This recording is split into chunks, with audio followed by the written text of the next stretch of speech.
when I see in one of these meeting rooms Tom Goldtooth, who is a longtime Indigenous leader from the United States, his son Dallas Goldtooth, and many others, familiar faces at these COPs as it goes from one generation to another. Let's go inside.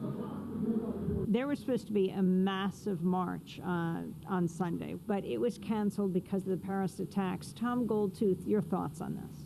Well, definitely, as people of our big delegation here from Indigenous Environmental Network, GGJ, and CJA, Climate Justice Alliance, Grassroots for Global Justice, we stand in solidarity with the people starting from, Beirut. From here, a lot of people, we met a lot of people here, and some people got hurt here too. So, we come here with prayer.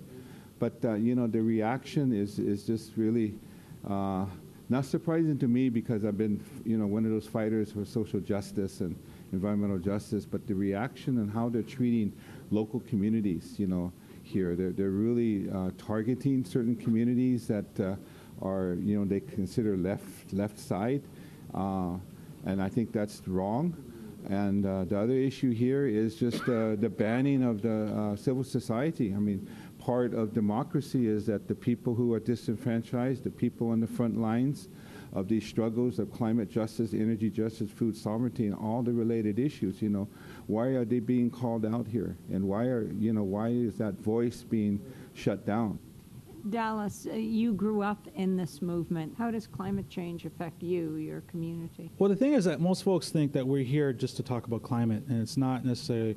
It's greater than that. We're talking about climate justice, and that's all-encompassing. That's if you look at the scenario we're facing right now in Paris, I mean, you have a heightened police state, you have unreasonable bureaucracy, you have limited resources. I mean, this is our element as frontline communities. This is the world we exist in.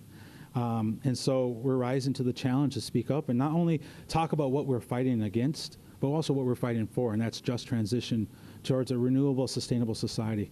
In Minnesota and along a lot of the Indigenous communities is having a sincere conversation of how can we build sustainable sovereign nations, and also have a conversation about what does localized energy production look like, what does localized food production look like, what does it mean to really self-determine our future as Native people. That's Dallas Goldtooth of the 1491s, and his father, Tom Goldtooth, Executive Director of the Indigenous Environmental Network based in Minnesota on Turtle Island, also known as North America.